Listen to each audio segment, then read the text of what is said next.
पूनम जी, Germany से। राधे राधे। राधे राधे महाराज जी, आपके चरणों में कोटि कोटि प्रणाम। महाराज जी, कब और कैसे पता चलता है कि ये हमारा आखिरी जन्म है?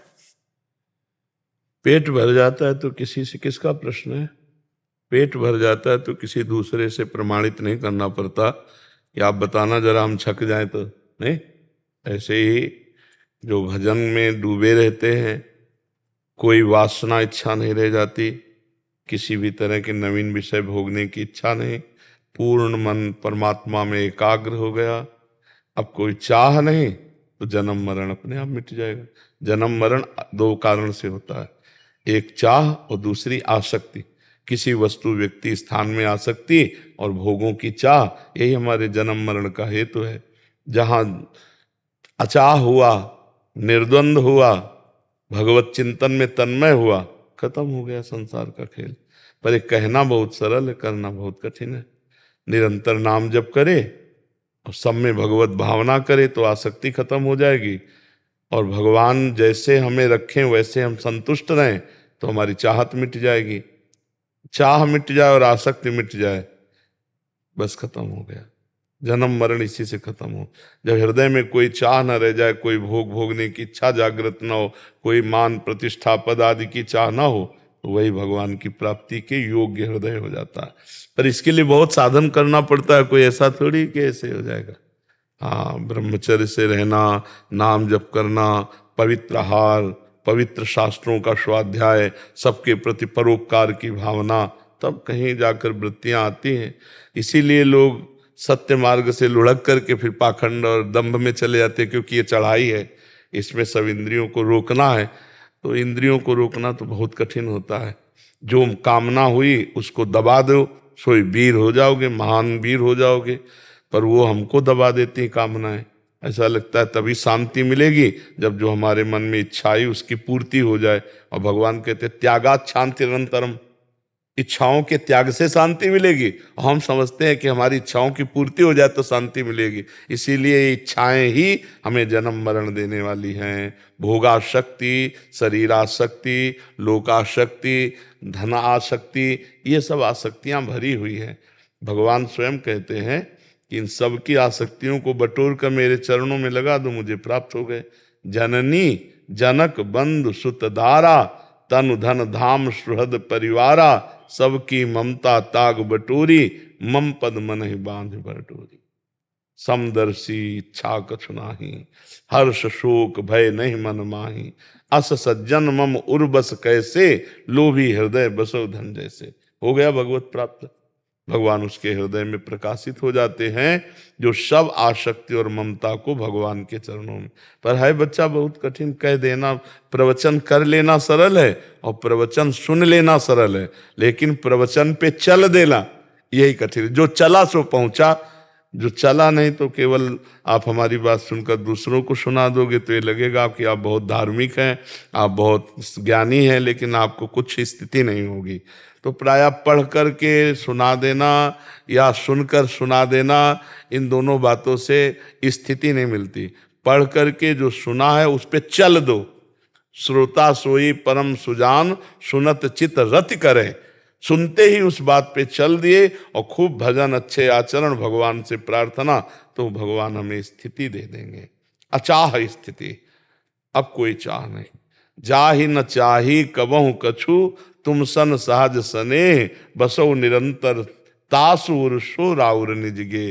जिसे कोई चाह नहीं है तो उसका भगवान से सहज प्रेम हो जाता है, और जहाँ भगवान से सहज प्रेम हुआ तो भगवान उसके हृदय में आकर ऐसे बस जाते हैं जैसे कोई अपने घर में आके, निज गे हो, अपने घर में आकर के। तो बस अचाह और आसक्ति रहित होने के लिए शास्त्रों का स्वाध्याय, सत्संग और नाम जप।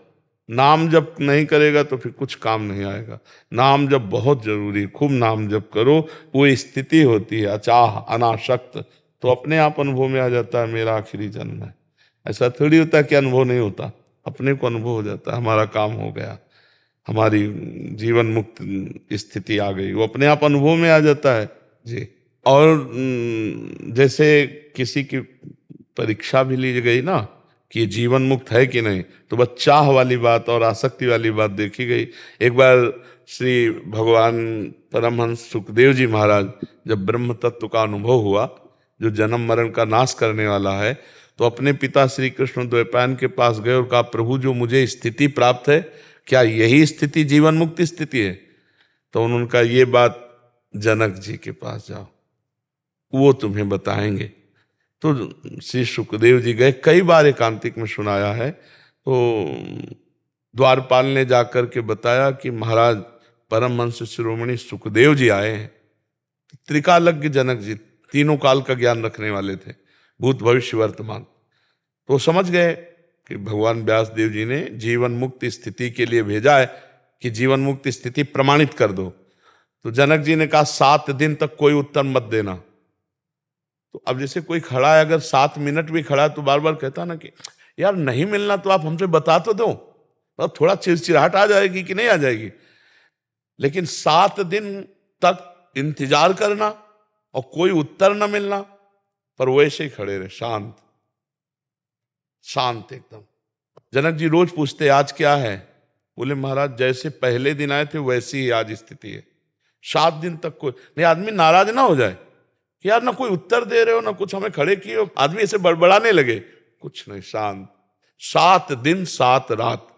इसके बाद महलों में भेजा, और जो नवीन अवस्था की दासियां थी, सुखदेव जी 16 वर्ष की अवस्था, दिगंबर, भगवदानंद में पूर्ण, वस्त्र धारण नहीं करते थे। 9 युवतियां सेवा कर रही, रोज की रोज सूचना। जनक जी पूछते, उन महापुरुष के शरीर में, मुख में किसी भी तरह की कोई हरकत? तो उनका जैसे गेट में खड़े थे ना, वैसे युवतियों के बीच में भी वो खड़े। 7 दिन 7 रात्रि युवतियां सेवा में रही। देखा, ना आसक्ति और ना कोई चाह। जनक जी आए और आरती उतारी और कहा, आप जीवन मुक्त हैं, पूर्ण हैं। ये अचाह और अनासक्त ही जीवन मुक्ति है। अब ये कितना कठिन है चाह रहित होना, आसक्ति रहित होना, पर भगवान का नाम सब कठिनताओं को मिटाने में समर्थ है। इसलिए खूब नाम जप करो, अच्छे आचरण करो, हर स्थिति मनुष्य को ही प्राप्त होनी है। हम लोगों के लिए इतनी स्थिति बनाई गई है, चाहे अध्यात्म की हो, चाहे जो भी स्थिति हो, हम जो चाहें वो प्राप्त कर सकते हैं। भगवान के बच्चे हैं, बस खूब नाम जप करें। बिना नाम जप के तो बातें बातें रहेंगी, काल के प्रवाह से नहीं बच सकता कोई। नाम जप किए बिना काल के प्रवाह से नहीं बच सकता। जीवन मुक्त होने के लिए नाम है, बारी मथे घृत होए बरु, सिकताते बरु तेल, बिनु हरि भजन न भवतरी, या सिद्धांत अपेल। हाँ, क्या प्रश्न था? राघव जी अलीगढ़ से। राजा तो महाराज जी, मैं गीता जी का विद्यार्थी हूँ। प्रभु जी, मेरा प्रश्न है कि हम भी गीता जी के विद्यार्थी हैं, जितने अध्यात्म में सब गीता जी के विद्यार्थी हैं। आप क्या विद्यार्थी का मतलब केवल पढ़ने से समझ रहे हैं क्या? नहीं, वो मैं उनको गुरु मानता हूँ अपनी, कोई भी। गीता जी को, तो आप गीता जी की शरण में हैं। हाँ, आप बताओ। महाराज जी, 18वें अध्याय में प्रभु जी ने कहा है कि तू कर्म स्वभाव से मेरी प्राप्ति करेगा और शांति को प्राप्त होगा। और प्रभु जी, अगर हम आपको या अपने आदर्शों को भी देखें तो सभी ने स्वाभाविक कर्म किए। प्रभु जी, मैं अपना स्वाभाविक कर्म कैसे पहचानूं? और जब भी मैं कर्म करता देखो, हूं तो वहाँ स्वाभाविक राग कर्म, द्वेषात्मक- वहाँ स्वाभाविक कर्म का तात्पर्य है 3 गुणों से, स्वभाव से नहीं। अभी हम 3 गुणों के स्वभाव में चल रहे हैं। त्रैगुण्य विषया वेदा, निस्त्रैगुण्य भवा अर्जुन, भगवान गीता जी में तो बोले ना। स्वाभाविक का मतलब होता है, जैसे अर्जुन जी क्षत्रिय कुल में जन्म हुए और भगवान ने संधि कराने की चेष्टा की, लेकिन दुर्योधन बिल्कुल राजी नहीं हुआ। अब स्वाभाविक युद्ध आ गया ना, छात्र धर्म के अनुसार स्वाभाविक आ गया ना। प्रयास किया, असफल रहे, संधि नहीं हुई। भगवान ने कहा कि भाई 12 वर्ष का वनवास, 1 वर्ष का अज्ञातवास पूरा होने पर पूरा राज्य वापस करने की बात थी, वापस करो। उसने कहा नहीं वापस करूंगा। बोले ऐसा करो आधा आधा, बोले ये नहीं करूंगा। बोले 5 गांव दे दो, बोले नहीं करूंगा। सुई अग्रे न केसवा, सुई की नोक पर नहीं दूंगा। तो भगवान ने कहा फिर अब युद्ध निश्चित। तो ये स्वाभाविक छात्र धर्म है ना, तो छात्र धर्म के अनुसार स्वाभाविक आया ना। अर्जुन जी से कहा यदि तुम हमारी आज्ञा का पालन नहीं करोगे तो तुम्हारा स्वभाव है क्षत्रिय स्वभाव। ये स्वभाव में जब वो निंदा करेंगे ना तो अपने आप इनके गले काटना शुरू कर दोगे। अभी हमारी आज्ञा मान लोगे तो विजय श्री को भी प्राप्त होगे, तुम्हारा यश भी होगा। तो स्वभाव का तात्पर्य 3 गुणों से युक्त नहीं है कि उसके अंदर तमोगुण स्वभाव तो हिंसा पाप कर रहा हो, रजोगुणी स्वभाव है तो व्यभिचार कर रहा है, नाना प्रकार के भोग भोग रहा है, ऐसी बात नहीं है। इस बात को आंतरिक समझना होगा। भागवतिक स्वभाव, धर्ममय स्वभाव, जो उसमें लिखा है धर्ममय स्वभाव, मेरी शरण में रहो, मेरा स्मरण करो और धर्ममय स्वभाव का पालन करो। मामनुस्मर युद्ध च। तो प्राकृतिक स्वभाव की बात नहीं कही कि तीनों गुणों से प्रेरित होकर स्वभाव, फिर तो सभी चल रहे, फिर तो सब भगवान को प्राप्त हो जाए। नहीं, धर्म स्वाभाविक, हमारी स्थिति जो हमारा जो धर्म है, जैसे आप किसी के पुत्र हैं, किसी के भाई हैं, आगे चलकर किसी के पिता बनेंगे, किसी के पति बनेंगे, ये सब धर्म है, इनका स्वाभाविक रूप से पालन करना चाहिए। तो वो ये तमोगुण रजोगुण इनके स्वभाव की बात नहीं कही। हमारा कारण शरीर तीनों गुणों से बना हुआ है, इसी स्वभाव को तो बदलना है। धार्मिक स्वभाव, भागवतिक स्वभाव, धर्म पालन करने वाला स्वभाव, भागवतिक स्वभाव, तभी भगवान की प्राप्ति होगी। समझ पा रहे हो आप? प्राकृतिक गुणों के स्वभाव से नहीं, नहीं तो सब प्राप्त ना हो जाए। सब चल तो अपने अपने स्वभाव से रहे ना, नहीं चल रहे। कालिया ने भगवान से यही प्रार्थना की थी कि मेरे से नाराज मत हो ना, मेरा स्वभाव रचा गया बहुत वर्षों के बाद बदला लेने तक का। अगर आज हमसे तुम छेड़खानी की तो बहुत वर्षों तक तुम्हारा इंतजार करेंगे, फिर बदला लेंगे। बोले प्रभु ये स्वभाव आपने ही रचा है हमारा। तो ये जो मायाकृत स्वभाव है, इसको बदलना होगा साधना के द्वारा। और धार्मिक स्वभाव, भागवतिक स्वभाव से भगवत प्राप्ति होगी, त्रिगुणात्मिका माया के स्वभाव से नहीं। ठीक समझ रहे हैं आप? कोई भी नशा न करो, किसी भी माता बहन की तरफ गंदी दृष्टि न करो, अपने जो व्यापार नौकरी करते हो अपने सत्यता से ईमानदारी से करो और भगवान का नाम जप करो, इसी से सबका मंगल हो जाएगा। सब शास्त्रों को पढ़ नहीं पाओगे, सबका सार समझ नहीं पाओगे। हम जीवन भर शास्त्रों इसी में, बिल्कुल सब शास्त्रों की सार समझ लो बात। भगवान का नाम जप करते हुए किसी का अमंगल न हो, अहित न हो, कोई नशा मत करो, कोई मांस वांस मत पाओ और ये गंदी बातें नहीं, तो आप मनुष्य रूप में साक्षात देवता हैं। बस चूक ना करना। इतनी बातें तो सरल भाषा में समझ ही रहे हो। हम कह रहे हैं मांस मत खाओ, शराब मत पियो, पराई माता बहनों की तरफ गंदी दृष्टि मत दो और दूसरों का उपकार करते हुए, परिवार का पोषण करते हुए धर्म में चलो। जो जहां हो, किसान हो तो धर्म से चलो, व्यापारी हो तो, पदाधिकारी हो तो अपने पद का लोभ ना करो, अभिमान मत करो। बस इसी से भगवत प्राप्ति हो जाएगी। जब हम गलत दिशा में चलते हैं तो फिर बात गड़बड़ हो जाती है। और हम अभी तक तो दिशा ही नहीं जानते रहे। अगर सत्संग ना हो तो दिशा ही कहीं पता नहीं कि हम किधर चले। अब बड़े भाग्य से सत्संग मिल गया, बड़े भाग पाइप सत्संगा, बिना प्रयास हो भवभंगा। तो अब कुछ तो आप में परिवर्तित होना चाहिए कि आप सत्संगी हो, आप साधु संगी हो, तो आप में कुछ विशेषता होनी चाहिए। वो यही कि गलत आचरण नहीं, भूल न दे कुमारक पाऊं। हमारे पास में भोग है, अगर धर्म विरुद्ध है तो माख भी नहीं देंगे। ऐसे ही होते सत्संगी।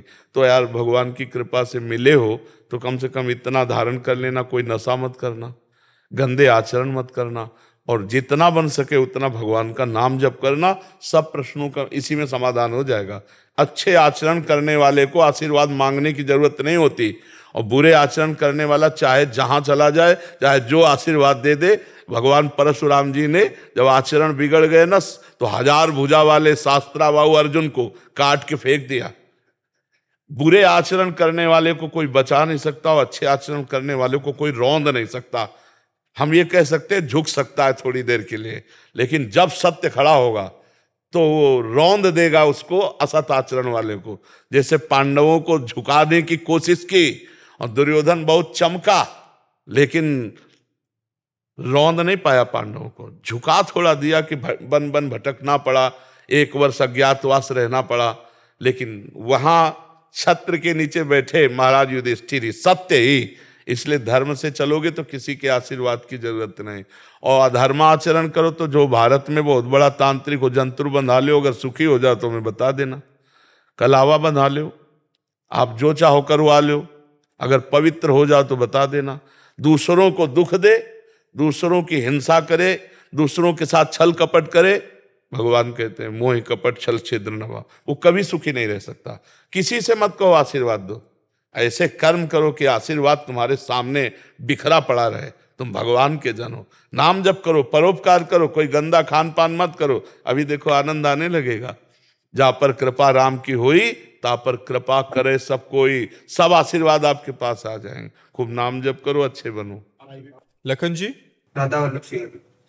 राधे राधे महाराज जी। महाराज जी आपके चरणों में कोटि कोटि प्रणाम। गुरुदेव भगवान, मेरा प्रश्न यह है कि आर्त भाव क्या है और आर्त भाव कैसे प्राप्त होगा?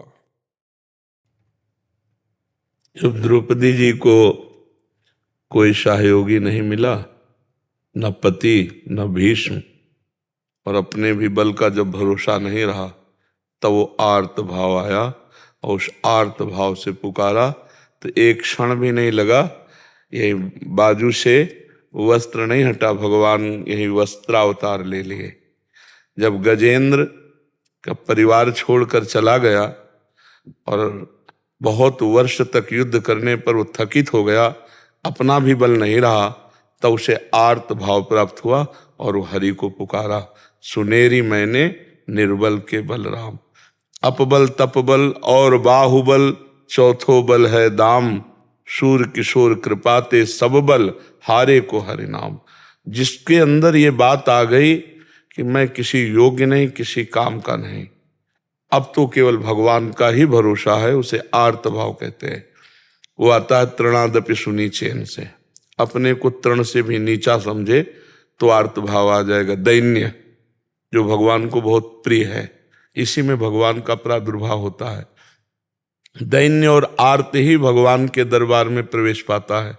वही अहंकार गलित देहाभिमान रहित पुरुष ही भगवत साक्षात्कार कर पाता है। बात समझ में आ रही है आपके? हाँ, ये बाजार में नहीं मिलता है, पढ़ने लिखने से नहीं मिलता, ये किसी साधना से नहीं मिलता। ये ऐसी परिस्थिति भगवान पैदा कर देते हैं, ऐसी स्थिति दे देते हैं, फिर वो आर्त होता है। परम अकिंचन प्रिय हरि के रे, जिसको भगवान के सिवा कोई नहीं, उसके हृदय में आर्त भाव आता है। अगर अपना भी बल है तो आर्त भाव, तपस्या का बल है, भजन का बल है, ज्ञान का बल है, आर्त भाव नहीं आएगा। नहीं, हाँ, आर्त भाव तो बहुत बहुत ही दुर्लभ वस्तु है। आर्त भाव समस्त बलों का त्याग, फिर आर्त भाव आता है। वो किसी बिरले महाभागवत के हृदय में आता है। तो इसीलिए भजन किया जाता है कि धीरे धीरे हमारी अहंकार की वृत्ति गलित हो देहाभिमान की, और भगवान के भक्तों के चरणों में हमारी प्रीति हो जाए।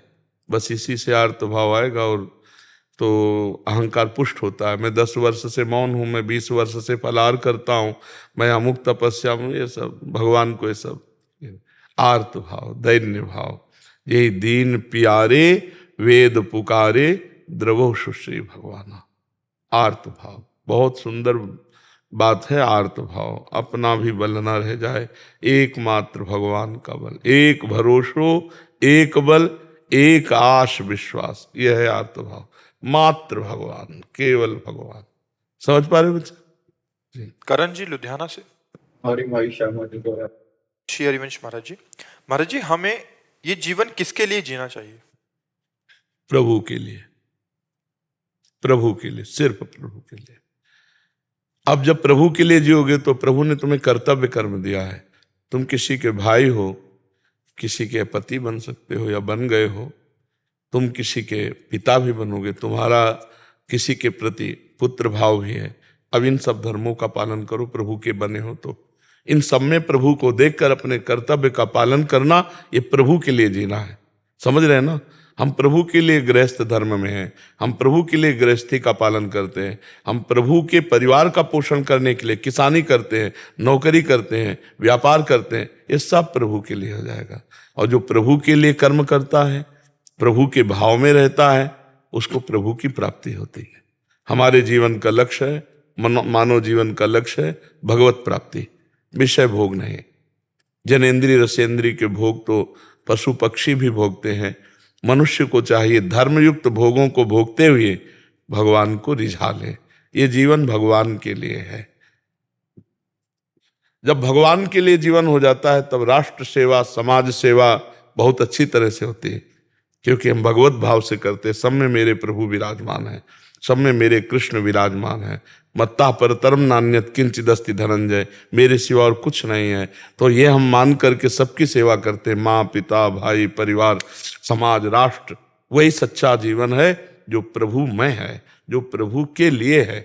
और प्रभु से विमुक्त तो फिर सब माया प्रपंच ही है नहीं? तो जीवन प्रभु के लिए है, अपना जीवन दूसरों के लिए है, दूसरे में भगवत भाव करके। ये बात जल्दी समझ में नहीं आती, अब बंधेगा, अब आवागमन का चक्र पुष्ट होगा। और जब मुक्त होना है तो दियम वस्तु गोविंदम तुभ्यमेव समर्पय, ये तन मन प्राण बुद्धि हे गोविंद आपको समर्पित है। और जो मुझे अधिकार दिया है सेवा का, वो आपको ही समझकर मैं सेवा कर रहा हूं, मुक्त हो जाएगा। बंधन और मोक्ष क्या? विषयाकार मन बंधन, भगवदाकार मन मोक्ष, सीधी बात है। तो हमारे जीवन का परम लक्ष्य है, परम धर्म है अच्युत भगवान में प्रीति हो जाना, निरंतर भगवद स्मृति में तन्मय हो जाना, हर कर्म भगवान को समर्पित कर देना, हर व्यक्ति वस्तु स्थान में भगवत भावना करना। आप समझ पा रहे हो? आपको कोई संशय? किसका प्रश्न था? आपको कोई संशय? महाराज जी, कई बार धाम आने के लिए दर्शन के लिए ना कई जगह झूठ बोलना पड़ता है, जैसे कि माता पिता से संत भगवान। देखो, हमने एक बार भी नहीं कहा वृंदावन आओ। इसमें आपके उत्तर में बोला क्या? एक बार भी नहीं कहा। हमारी बात को समझ लो तो प्रश्न करने की जरूरत ही नहीं पड़ेगी। कहो सो कहा जहां प्रभु नाही। अगर कभी साल 6 महीने में एक बार छूट मिल जाए, दर्शन कर जाओ वृंदावन के। नहीं, अपने भाव में रहोगे ना, तो हम कह रहे हैं अमेरिका से वृंदावन देख सकते हो। बहुत मुश्किल है रहना, देह से भी दूर रहना बहुत मुश्किल है।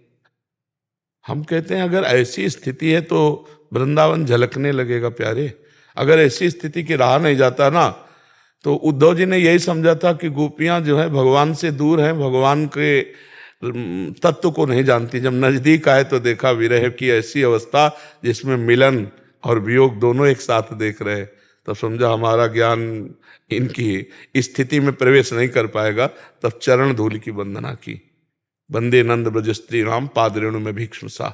तो इसलिए बच्चा, हमें लगता है कर्तव्य से मुख मोड़कर भागना ठीक नहीं है, अपने कर्तव्य का पालन करते हुए चिंतन करना ठीक है। वृंदावन को चिंतवन यह दीप उर्वारी, कोटि जन्म के अघ तमय काटि करे उजियारी। करोड़ों जन्मों के पापों का नाश कर देता है जब वृंदावन का चिंतन। देखो, अपने पास एक कैमरा है, ध्यान से आप यहाँ आओ, ध्यान से यमुना जी जाओ, ध्यान से बिहारी जी, राधा रमण, राधा वल्लभ जी के दर्शन करो, और एक बार ध्यान से परिक्रमा करो। फिर रोज यही कर सकते हो, 5 मिनट में सब कर सकते हो। 5 मिनट में वृंदावन की परिक्रमा लगा सकते हो, और वैसे ही पुण्य मिलेगा जैसे शरीर से लगाओगे। वृंदावन को चिंतवन यह है दीप और बार। और आजकल यंत्र चल गए, कथा सुनो, सत्संग सुनो, गंदी बातें मोबाइल से मत देखो। दूर रहते हुए भी तुम भगवता आनंद में मस्त रहोगे। ऐसा थोड़ी कि जो वृंदावन रहे वही भक्ति का आनंद लेगा, जो बाहर रहे वो भक्ति का आनंद नहीं लेगा। ऐसा नहीं बच्चा। कितने लोग वृंदावन रह सकते हैं? अपने भारतवासी करोड़ों की अरबों की संख्या में 1 अरब 40 करोड़ के लगभग होंगे। नहीं, कैसे रह पाएंगे? तो जो जहां है वहीं से भक्ति करेगा। कभी कभी आके वृंदावन दर्शन कर ले। आप विकल मत हो, अंदर की विकलता बढ़ाओ प्रभु के मिलन की। वहीं वृंदावन जहां आप हो वहीं वृंदावन प्रकाशित हो जाएगा। वृंदावन कोई जड़ देश नहीं है, ये सब चिन्मय है, चिदानंदमय है। तो इसलिए हम लोग प्राकृतिक दिमाग से हम कहते हैं जिनको समय मिले आओ वृंदावन, दर्शन करो, निरपराध व्यतीत करो 2 दिन 3 दिन। अपराध करो वृंदावन वास करके तो भक्ति बिल्कुल नहीं रहेगी। ये दिव्य धाम है, इसलिए महापुरुषों ने तो छांट छांट के वृंदावन भेजा, नहीं तो फिर रोक दिया है। जैसे महाप्रभु चैतन्य देव ना, नीलांचल से छांट छांट के छटे हुए महापुरुष सब दिव्य, चलो वृंदावन। आप स्वयं करुणा करके सबका उद्धार करते जगत पाव, यहाँ उन्हीं को भेजा है जो एकदम चरम सीमा में समर्पित महापुरुष हुए। क्योंकि जैसे यहाँ का भजन जोरदार, ऐसे यहाँ का अपराध भी जोरदार। अगर यहाँ अपराध किया, मान लो जैसे लोग बाहर से आए, होटल ले लिए और वही विलासिता संसार की, बिल्कुल नरक जाने का रास्ता है। यहाँ 1 दिन आओ, मौन रहो, उपवास करो, वृंदावन परिक्रमा लगाओ, नाम जप करो, कीर्तन करो, थोड़ा कुछ फल जल आदि से काम चला लो। यहाँ कोई विलासिता मत करो। यहाँ गंदे आचरण मत करो। एक दिन आओगे तो वो भी जीवन में बहुत बड़ा काम करेगा आपके। नहीं, अब आप यहाँ आकर के फिर दोष दर्शन करो, यहाँ के ऐसे वैसे निंदा, कुछ हाथ नहीं ले पाओगे। ये आध्यात्मिक संपत्ति को कमाना बड़ा कठिन, इसे कमा के बढ़ाना बड़ा कठिन, और बढ़ जाए तो पचाना बड़ा कठिन। बिना सत्संग के, गुरु कृपा के, ये बहुत कठिन है अध्यात्म पचाना। थोड़ा सा पुण्य हुआ, हल्ला मचा दिया, जाके हम वृंदावन गए थे, संत की सेवा की, ये किया, वो सब खत्म, अपच हो गया, उल्टी हो गई। बहुत अच्छी चीज खाई, उल्टी हो गई तो स्वास्थ्य आपका बढ़िया थोड़ी बनेगा। उसे पचा लेते तो स्वास्थ्य बढ़िया बनता। तो अहंकार पचने नहीं देता। इसलिए जहां हो वहीं से नाम जप करो, सेवा करो, जब कभी अवसर मिले वृंदावन दर्शन कर जाओ। मुकेश जी फरीदाबाद से। जी महाराज जी, आपके चरणों में कोटि कोटि प्रणाम। महाराज जी, शरणागति के लिए जीव को किन बातों की आवश्यकता होती है? असल बात, शरणागति तभी होती है जब हम अपने को किसी योग्य नहीं समझते। चलो दोनों सेनाओं के मध्य में रथ को खड़ा करो, अर्जुन जी आज्ञा करते हैं, भगवान सारथी बने रथ ले। अब भगवान कहते हैं देख, जी ही भगवान ने कहा देख, अब देखा तो ये सब भाई बंधु रिश्ते नातेदार सब थे। अब अर्जुन कांपने लगे। कार्पण्य दोषो प्रहत स्वभावा पृच्छामि त्वाम धर्म सम्मूढ़ चेता। जब अपने को पता चल गया कि मैं किसी योग्य नहीं हूं, तभी तो भगवान से कहते हैं शिष्यस्तेहम साधिमाम प्रपन्नम। प्रपन्न मतलब शरणागति। जब जीव देख लेता है कि अब हम किसी योग्य नहीं, तो भगवान की जब रावण ने लात मारी, विभीषण जी उनसे बोले तुम पितु सरिस भले ही मोहि मारा, राम भजे हित नाथ तुम्हारा। फिर वो क्रोधित हुआ तो क्या हुआ, अब रावण ने लात मार दी लंकाधिपति, अब लंका में रहने नहीं देगा, और द्रोही मान लिया उसने।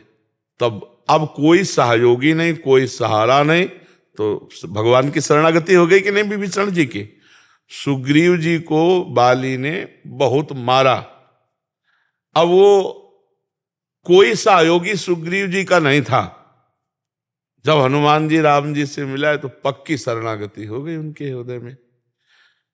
अगर हमें किसी बल का सहारा है तो प्रपत्ति होना बहुत कठिन होता है, शरणागत होना बड़ा कठिन।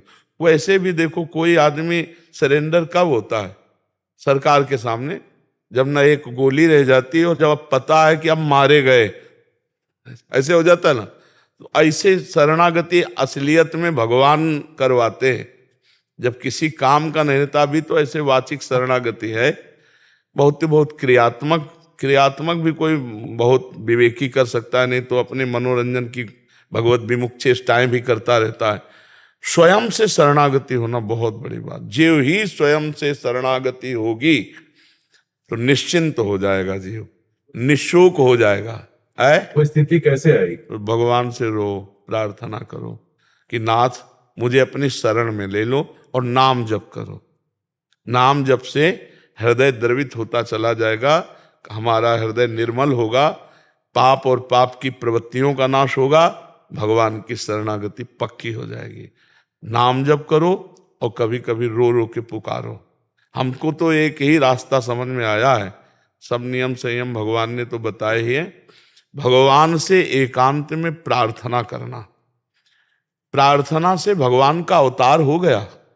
जय जय सूर्यनायक जन सुखदायक, जो प्रार्थना हुई ना, भगवान का अवतार। सब संत महात्मा ऋषि मुनि मिलकर भगवान आदि, जब शंकर जी आदि प्रार्थना किए तो सच्चिदानंद भगवान का अवतार हो गया।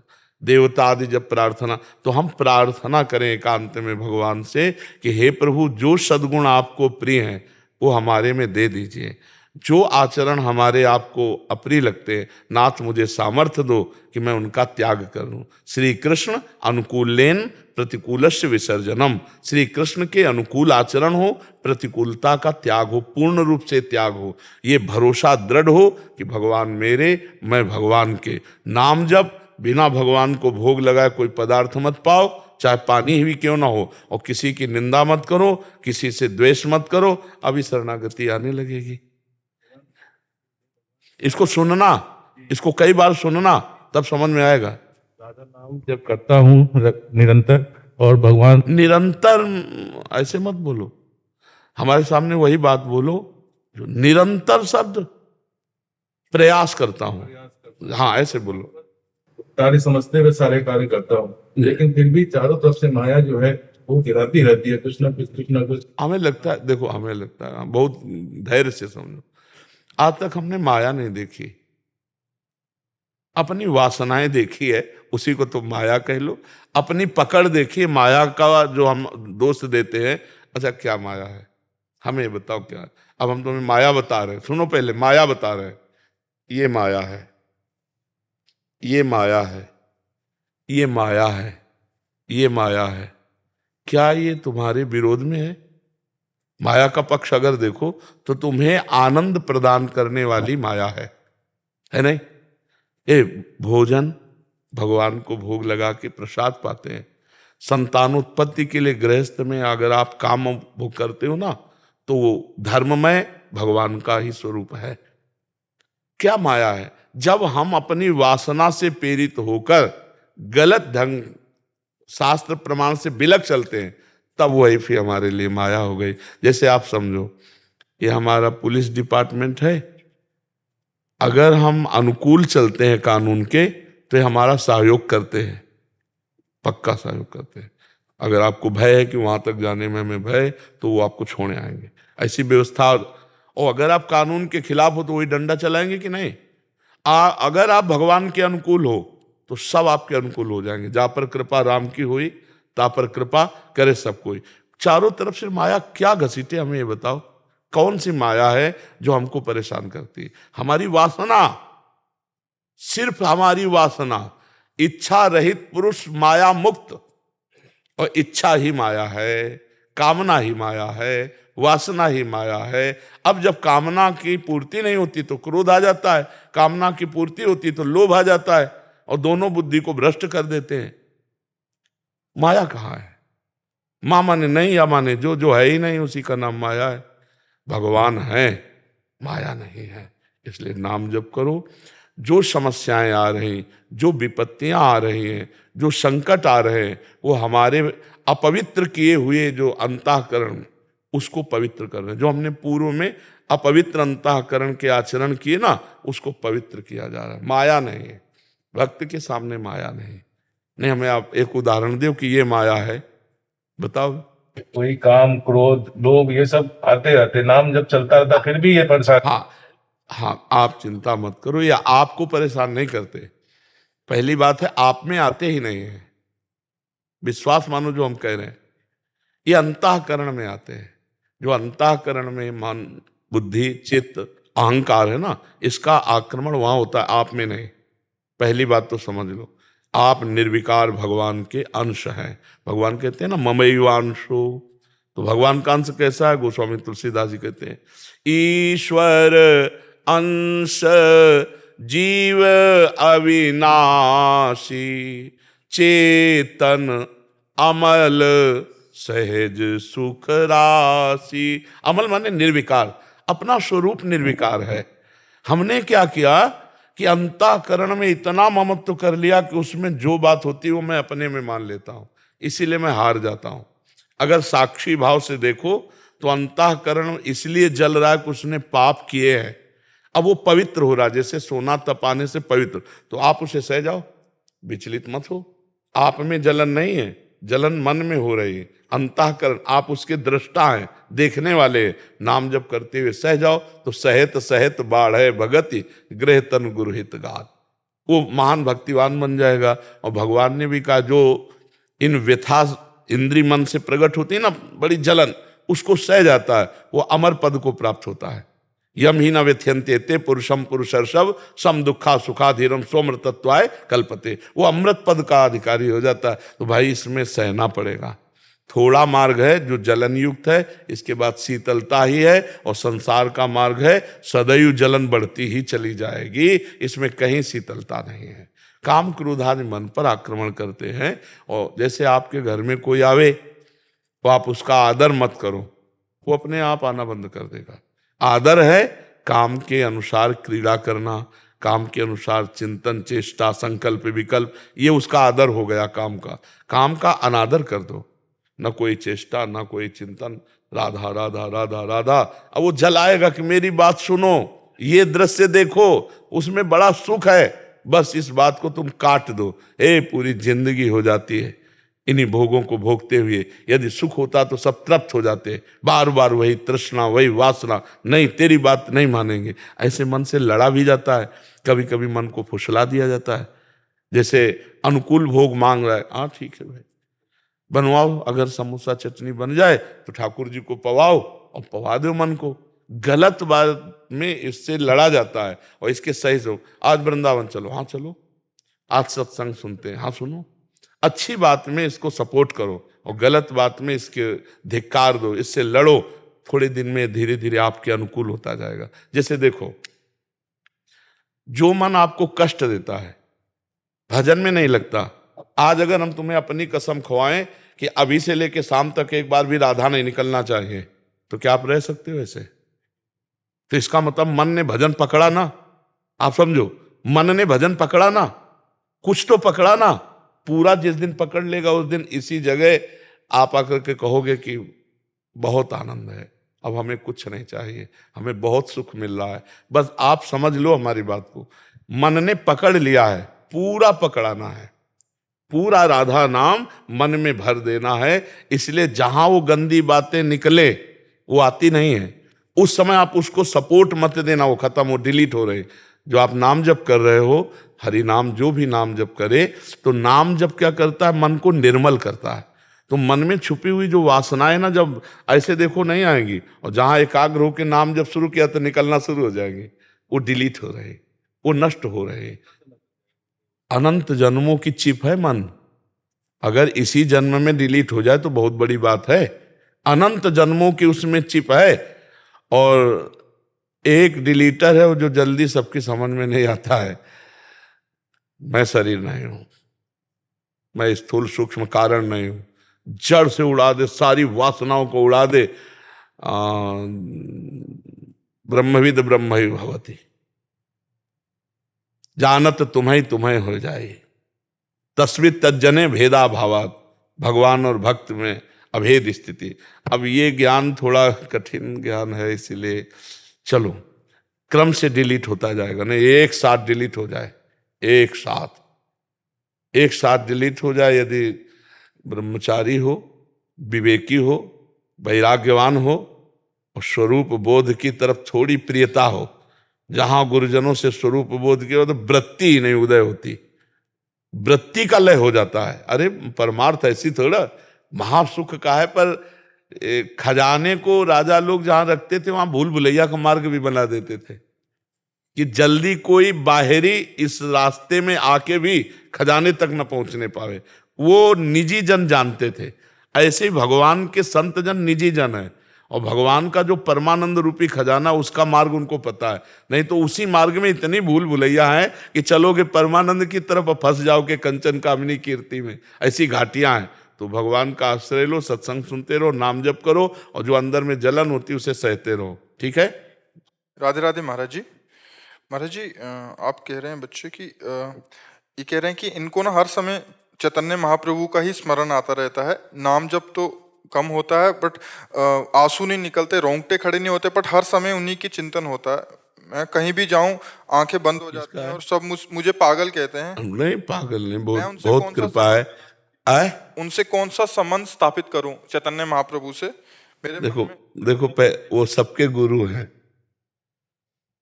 और गुरु जैसे हम भगवान को बोलते तुम्हें वो माता च पिता तुम्हें वो बंधुश्च सखा तुम्हें हो, ऐसे गुरु के लिए भी है, तुम्हें वो माता च पिता तुम्हें वो बंधुश्च सखा च तुम्हें विद्या द्रोणंग तुम्हें वो शर्मम देव। अच्छा, नाम जप की बात रही तो चैतन्य महाप्रभु के लिए लिखा है श्री ध्रुवदास जी ने कि पावत ही तिनको दरस उपजय भजनानंद, बिन ही श्रम छुट जाए सब जे माया के फंद, गौड़ देश सब उद्धर्यो प्रगट कृष्ण चैतन्य, तैसे नित्यानंद हो रस में भय अनन्य। महाप्रभु चैतन्य देव का अगर स्मरण आ रहा है तो भजन ही नहीं परम भजन हो रहा है, तुम इसकी चिंता मत करो, ठीक है। हाँ, और ये बात किसी से कहो मत कि हमारे अंदर ये बात चलती है। अच्छा, लोग पागल कब कहेंगे? जब तुम अपनी बात बताओगी। महाराज जी मैं बताती नहीं कुछ नहीं बताती। तो सब सर्वज्ञ थोड़ी कि तुम जान जाओगे चैतन्य महाप्रभु चित्तल। नहीं, ये कि महाराज जी चित्र ज्यादा घूमता है हर नाम समय से। चित्र घूमता है और जब ये उतरती है लीलाओं जैसे को- आंख बंद कर लेती है। नहीं, आप हमें बताओ, ये परेशानी है क्या? हम ये कह रहे परेशानी है क्या?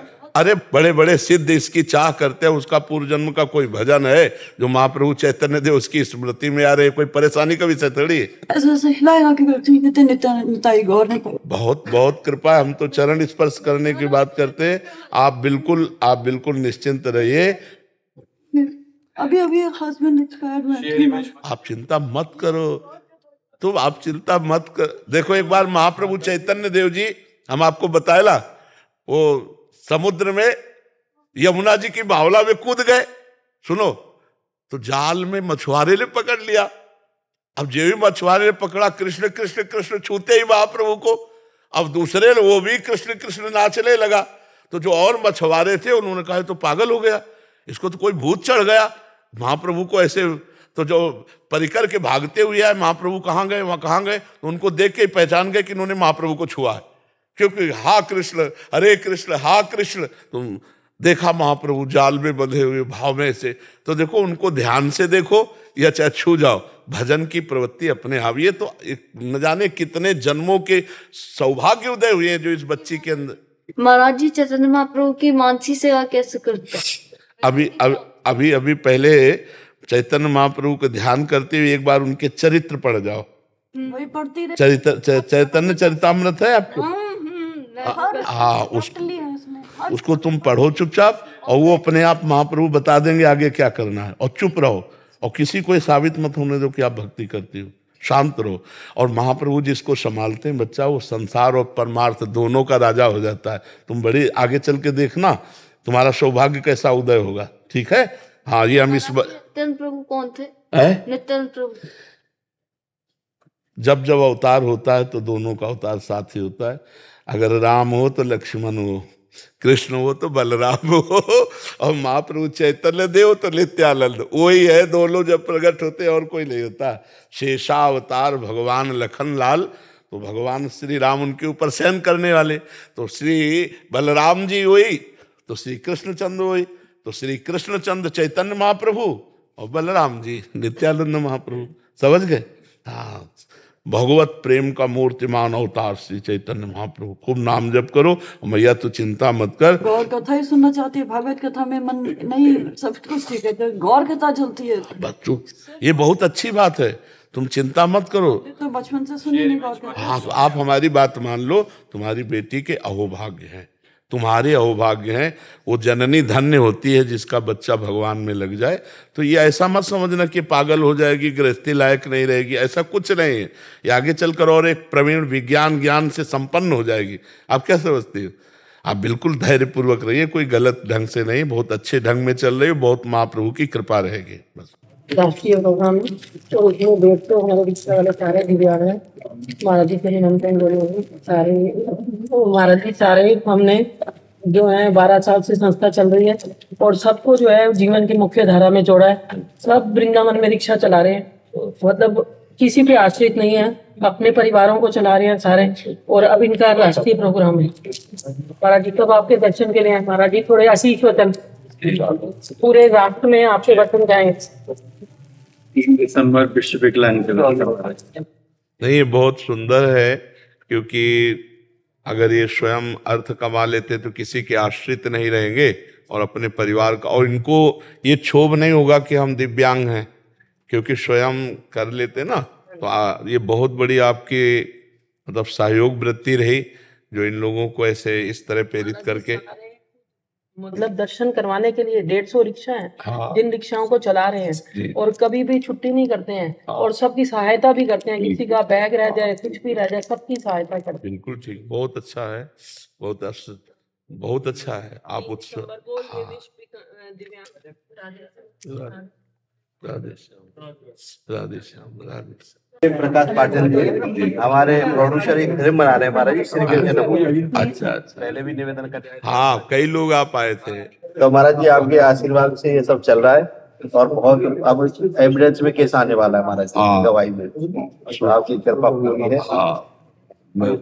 प्रयास अपना, सफलता भगवान के हाथ में ना। वो तो आशीर्वाद लेने आए थे, वो तो और आपकी कृपा हमारी पर बनी रहे। हाँ हाँ, बहुत अच्छा। और महाराज जी बहुत बढ़िया फिल्म बना रहे हैं, बहुत शानदार फिल्म, उसका टीजर बन गया है, गाना भी लॉन्च हो गया उसका। एक लाइन सुना दीजिए गाने की, एक लाइन महाराज जी को। प्रतिष्ठा सम्मान से शंख हम बजाएंगे, अपनी जन्मभूमि में हमारे टकराएंगे। हाँ बिल्कुल ठीक है, तो ठीक है। सातवें द्वार में चरण उनके पूजे जाएंगे, 7वां द्वार वो। बिल्कुल बिल्कुल आने। बहुत कृपा। नितिन जी मध्य प्रदेश से। राधे राधे जी महाराज जी, आपके चरणों में कोटि कोटि प्रणाम। गुरुदेव भगवान, राधा रानी की कृपा से सोने चांदी का व्यवसाय है, मगर ना चाहते हुए भी लोगों को जेवर उधार देना और लेना पड़ता है, और प्राण तो एक ही है ना, एक दिन छूटेंगे। प्राण निकलते समय लेन देन बाकी रहा तो सुना है कि फिर से जन्म लेना पड़ेगा। और महाराज जी ऐसे में भगवत प्राप्ति कैसे होगी, बहुत चिंता बनी रहती है। कागज में लेन देन का तो लिखा जाता होगा, तो आपके परिवार तो है ही है ना, तो फिर परिवार का कर्तव्य बनता है कि जो आपका लिया हुआ ऋण है उसका, इसीलिए तो याचना की जाती है भगवान से कि हमारे संतान हो। तो अगर पिता का ऋण पुत्र चुका देता है तो उसका उद्धार हो जाएगा।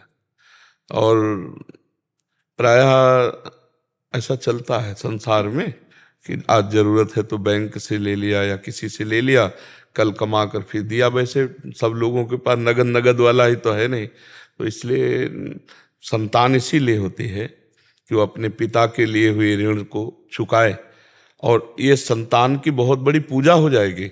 अपने कर्तव्य का पालन कर रहा है ना, और पिता ने अपने का, हाँ अपने स्वार्थ और व्यभिचार और व्यसन के लिए खर्चा किया हुआ वो तो नरक ही ले जाएगा।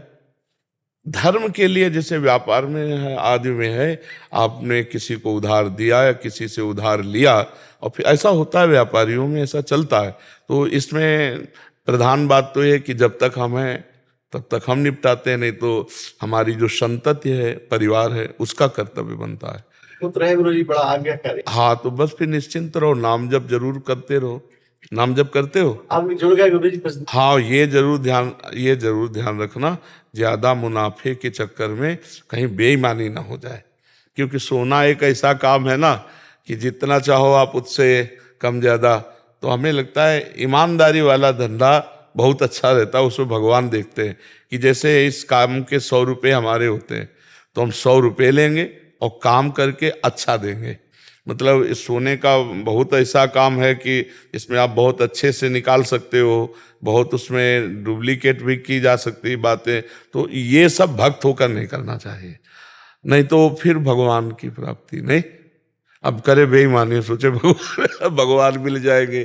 तो हमें तो लगता है भगवान सत्य है, और व्यापार में मुनाफा लिया जाता है भाई। और यह सब कोई किसी का नौकर नहीं है कि वो बनाकर आभूषण दे रहा है फिर, क्योंकि उसके गृहस्थ है तो अपने आभूषण बनाने के पैसे ले ले, अच्छे से पैसे ले ले, पर जो आभूषण बने फिर उसमें कमी नहीं होनी चाहिए ना। मतलब क्योंकि हृदय जलता है, गृहस्थ आदमी कितनी मेहनत करके कि चलो पत्नी के लिए एक सोने की जंजीर, अब वो 40,000 50,000 या 1 लाख देने की चेष्टा की, अब उसमें भी अगर, तो हमें लगता है ठीक, बिल्कुल करेक्ट धंधा रखे तो भले नमक रोटी खाओगे, भगवान की प्राप्ति होगी, बहुत बढ़िया जीवन रहेगा नाम जप करते हुए। हाँ, नहीं तो इसमें बेईमानी के बहुत चांस होते हैं, बहुत चांस होते हैं। मतलब उनका देखो मिलाना पड़ता है, तो हम कहे इतना तो हम भी जानते हैं, 24 के 24 में नहीं बनता है, मिलावट होती है, तो 22 का तो बन जाता है। हाँ, तो तुम 16 क्यों करो, है 18 क्यों करो? जब 22 में बन जाता है तो 22 के बनाओ, और बनाने की पूरी कीमत ले लो, और स्वर्ण की कीमत ले लो। 20 का ज्यादा बिकता है, 20 का, हाँ अभी तो 20 में भी चले। तो उस विषय में इसलिए हमने कहा कि किसी का हृदय न जले, बड़ा ईमानदारी का साफ काम रखे कि भाई 20% में बना है, इतने रुपया हमारे बनाने के हैं, ये इतने का है, ये ले जाओ। अब उसमें 19 नहीं होगा, अगर 20 कहा है तो 20 ही का होगा, और 19 है तो 19 बोले भाई, कि ऐसा है। जैसे व्यापारी लोगों ने कहा महाराज बिना झूठ बोले व्यापार चल ही नहीं सकता, तो मुझे नहीं लगता कि झूठ बोलने की जरूरत है। जैसे मान लो एक कपड़ा है, अब ये 150 रुपया का तुम्हें मिला है, तो तुम 250 रुपया का बेच सकते हो, 200 का भी बेच सकते हो, क्योंकि आना जाना, नौकर चाकर, दुकान, अगर सब जोड़े तो उसी से तो निकलना है। अब ये कहना कि हम कसम से कहते हैं कि 200 रुपया में हमें कोई मुनाफा नहीं मिल रहा, जितने का हम लाए उतने का दे रहे, अब पक्का बेईमानी कर रहे हो, क्योंकि 150 का लाए हो। आपको बोलना है कि हम 200 का देंगे, तुम्हारी इच्छा हो ले ना ले। ये नाटक करने की जरूरत नहीं कि यार कसम से कहते हैं, बोलते कई लोग। हाँ तो ये पूरी पक्की झूठी बात बोल गए ला, प्योर झूठा, मिलावट नहीं से, तो फिर ये धंधा जो है वो अच्छा फल नहीं देगा। अरे भाई हम नौकर थोड़े तुम्हारे, कपड़ा लाए हैं कि हम 200 रुपया मीटर देंगे, आपका मन हो ले ना ले। तो हमें लगता है कि फिर अच्छा माल देने वाला और सत्य पे चलने वाले जो अच्छे लोग होते हैं उनकी नजर उस पे हो जाती है। अब यहाँ तो मतलब जैसे बोले 300, तो उतारते उतारते उनको 200 में ले आओ तो आ जाएंगे, और कहते जा रहे हैं पहले से ही कि बिल्कुल हमें मुनाफा नहीं हो रहा। तो हमें लगता है इस तरह के व्यापार 100 रुपया ज्यादा मिल भी गया तो क्या यार, झूठ बोलने से। महाराज जी एक झूठ बोल के ज्यादा पैसे ले रहा है और एक सत्य बोल के उसको कम ग्राहक आ रहे हैं, इन दोनों में क्या अंतर? एक का हृदय शीतल रहेगा और एक का हृदय जलता रहेगा कामनाओं से। एक के हृदय में संतोष धन आएगा और एक के हृदय में छल कपट दंभ पाखंड। परिवार में भी फर्क पड़ता बहुत, इनके लड़के बच्चे भी बुद्धि भ्रष्ट कर पक्का समझो। बेईमानी से तुम बिल्डिंग बना लो, बेईमानी से बैंक बैलेंस जमा कर लो, और गाड़ी ले आओ, और लड़का बच्चा, तो वही लड़का बच्चा तुम्हारे आगे तुम्हारी जिंदगी में बड़े दुख का कारण बनेंगे।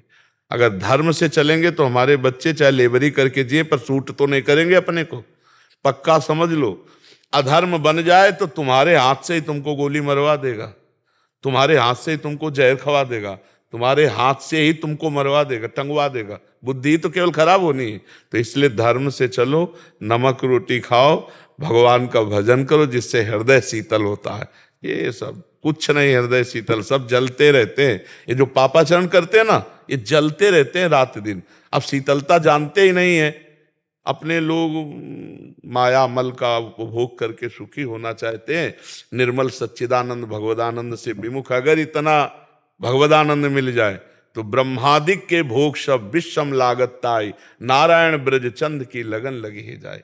हम हर बैच में एक प्रार्थना करते हैं, कोई नशा मत करो, मांस आदि मत खाओ, दूसरे के जीवों को भी कष्ट होता है।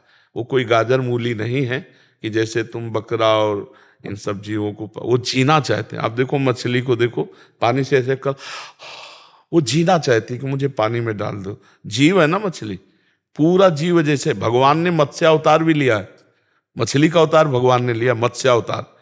तो अगर किसी भी जीव की हत्या करते हो, मांस खाते, मान लो आप हत्या नहीं करते, मांस खाते, तो हत्या में सहयोग है ना, 3 को बराबर दंड मिलता है, कर्ता प्रेरक अनुमोदन, 3 को, चाहे पुण्य का हो चाहे पाप का हो। आपको पूरा बकरे के मारने का पाप लगेगा। जब आप कहते हो हम तो खरीद के ले आते खाते, हम कोई मारते थोड़ी, लेकिन आप खाने वाले हैं, और 3 को बराबर दंड मिलता है। महाराज जी हम मांस नहीं खाते, पर हमारे कोई मित्र हो, हम उनको अगर सलाह देते हैं कि ये नहीं खाना चाहिए, महाराज जी ने हमको समझाया, इनमें भी दया धर्म कीजिए, तो वो कहते हैं कि अगर हम इनको छोड़ देंगे तो सृष्टि में जो है जीव जंतु ही भर जाएंगे, इंसान का नहीं, ऐसा नहीं। उनको सृष्टि विनाश करने का मालिक नहीं बनाया, सृष्टि का लय करने वाले भगवान शंकर है। हमारे पास डिपार्टमेंट है, वो डिपार्टमेंट में नहीं। कहते हैं कि आप शाकाहारी लोगों के लिए सब्जी इसीलिए है कि हम मांसाहारी लोग हैं, तो तुम चल रहे हो जैसे सत्य और झूठ, अंधेरा और उजाला, ऐसे ही। तो बढ़िया है, तर्क उनका बढ़िया है। तो उनके लिए नरक भी बना है, उनके लिए विपत्ति भी बनी है। और फिर गाड़ी में जलेंगे, पहले आग लगेगी और गेट खुलने वाले जो लॉकर वो पहले नष्ट होगा, क्योंकि कोई खोल ना सके। और फिर चिल्लाते तो हाँ वही है, वो जो मेव मेव कर रहे थे ना, काटा था, जलाया था, ऐसे उल्टा पैर बांध दिए, नीचे आग लगाए हैं। अब भगवान तुम्हें एसी कार में आग लगा करके पधराएंगे, तो ये भी दंड है। तैयार रहो इसके लिए, पक्का तैयार रहो। अगर आप पापाचरण करते हैं तो इसी जन्म में तुमको पता चल जाएगा कि तुम्हारा परिणाम क्या होगा। ऐसा आज तक कोई पापी नहीं देखा कि ऐसे करके गया हो मृत्यु लेख से। रावण जैसे धूल दूसरित हो गए, कंस जैसे, शिशुपाल जैसे काट के फेंक दिए गए, कोई ऐसा नहीं है। ये जो कह रहे हैं ना, बढ़िया है, 2 प्रकार की खेती होती है, एक दुख की एक सुख की। आप वो दुख की खेती हो, जब काटने को आएगा तब कहते हे भगवान 7 लोग इस गाड़ी में जल गए। ये वही जले हैं जो जला जला के खाए थे ना, अब भगवान ने भूंजा उनको, काल भगवान ने। ऐसी गाड़ी में बैठे हैं, फिल्मी गाना चल रहे हैं, गाड़ी रफ्तार से है, आग लग गई, अब कोई आवाज सुन करके भी खोल नहीं सकता, गेट लॉक है क्योंकि वो तार जल गए, अब जल गए पूरे। एक्सीडेंट हुआ ना, घुसा ऐसे सरिया से, अब तड़प रहे हैं, घंटों में तो निकाले गए, अस्पताल गए। ये क्या है? वो जीवों को तड़पाया है। जो मांडव्य ऋषि भगवान की ऐसे तपस्या कर रहे थे। तितली छोटी बच्चे में जैसे होता ना खिलवाड़, तो 8 वर्ष के थे तो तितली की गुदा में बम्बूल का कांटा डाल के छोड़ दिया था। तो ऐसे तपस्या कर रहे थे। एक राजा के यहाँ से चोरी करके, डकैती करके चोर लोग भागे और इन्हीं के आश्रम में घुस गए। अब इनको तो ध्यान नहीं था, ऐसे तपस्या कर रहे थे। राज कर्मचारी आए, बोले बाबा जी का नाटक करता है और चोरी करवाता, उनको भी बांध ले गए। राजा ने कहा सब इन चोरों को सूली की सजा दे। उस समय सूली की सजा का मतलब भाले जैसा एक खड़ा है, इधर उधर खंबे, और उस खंबे से चढ़ के उसके गुदा द्वार में ऐसे छोड़ दिया जाता है। और वो इतना गया, वो तड़प तड़प के बहुत बुरी तरह की मौत, क्योंकि उससे तुरंत मौत थोड़ी होती। अब सूली की सजा दी गई तो सब जो अपराधी थे वो तो मर गए। मांडव्य ऋषि पद्मासन लगा के बैठ गए। इसके बाद जब दूसरे अपराधियों को दंड देने के लिए, टांगने के लिए आने की बात हुई, तो वहां कहा कि सब तो मर गए, लेकिन एक महात्मा है पद्मासन लगाए बैठा है। तो राजा आए, हाथ जोड़े, महाराज मुझे नहीं, बोले हम तुम्हें दंड नहीं देंगे, हम सीधे यमराज को दंड देंगे, क्योंकि वो न्यायाधीश है ना, हमारी सूली निकला दो। लाख प्रयास किया गया, सूली नहीं निकली, काट दी गई। महाभारत में भगवान व्यास देव जी, अनिमांडव्य ऋषि नाम पड़ा उनका। वो सीधे गए धर्मराज के पास। धर्मराज से कहा महाराज ये कोई न्याय है? मुझे याद नहीं कि मैंने कोई पाप किया इस जन्म में, वो हमारे गुदा में सूली डालकर काट दी गई। उनका नाराज मत होना, आपका ही कर्म है इसी जन्म का। 8 वर्ष की अवस्था में तितली की गुदा में कांटा डाल के बम्बूल का छोड़ दिया तो तुम्हारी गुदा में सूली कटवानी पड़ी। तो उन्होंने कहा ये तो गलत है, 8 वर्ष के बच्चे को क्या ज्ञान।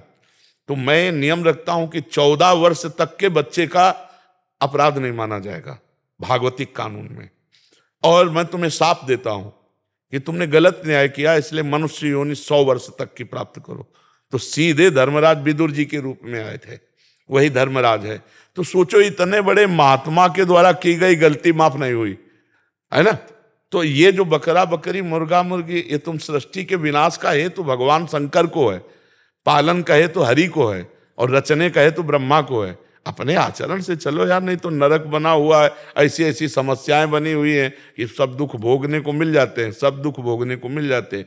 कीड़ा पड़ते हैं फिर शरीर में, ऐसा पशु बना दिया जाएगा जहां मनुष्य ना पहुंचने पावे, और कीड़ा पड़ गए, सड़ रहा है, कितने दिनों में तड़प के मारा, ये नरक है सब। इसलिए ऐसे लोगों की बातों पर ध्यान न दो जो ये कहते हैं कि हम संहार के लिए बने हैं। ऐसा नहीं, डिपार्टमेंट नहीं बनाया गया संहार का, हाँ वो भगवान शंकर के पास है। आप अच्छे आचरणों से चलो, और जो ऐसी बातें करते हैं उनको अनसुनी कर दो। ये सब पागल लोग हैं, माया के वशीभूत होकर ये बोल रहे हैं। भला अपने चुटकी काट के देखो है, और दूसरे के शरीर को आप देखो, चींटी को पीछे अंगुली लगाओ ऐसे देखो, भागती है ना, वो बचना चाहती है। सबको अपने प्राण पे है यार, ऐसा नहीं कर, मतलब बुद्धि भ्रष्ट है तो कुछ भी कर लो, बुद्धि भ्रष्ट है तो फिर क्या है।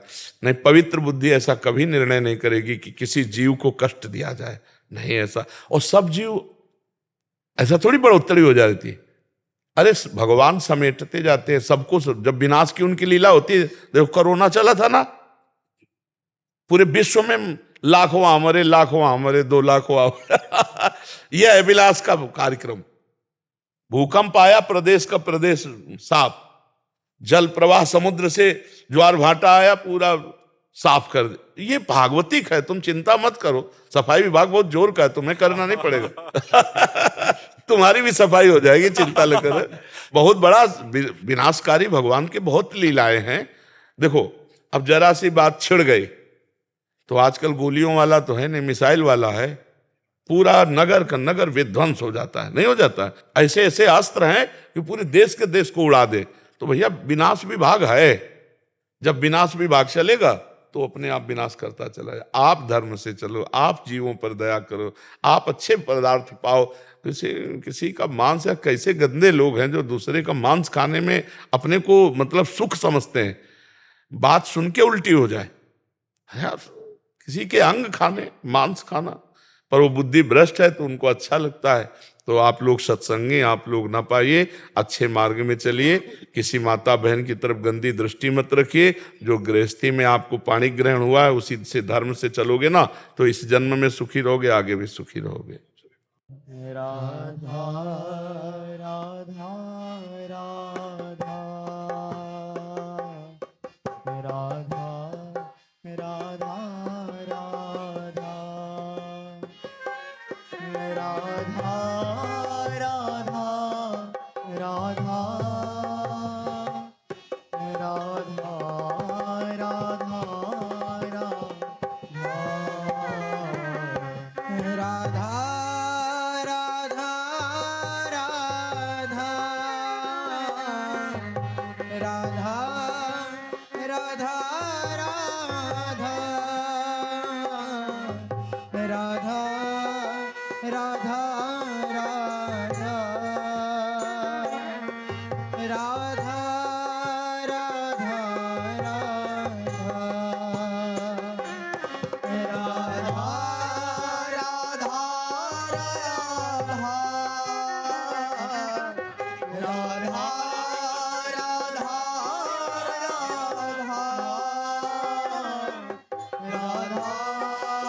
राधा राधा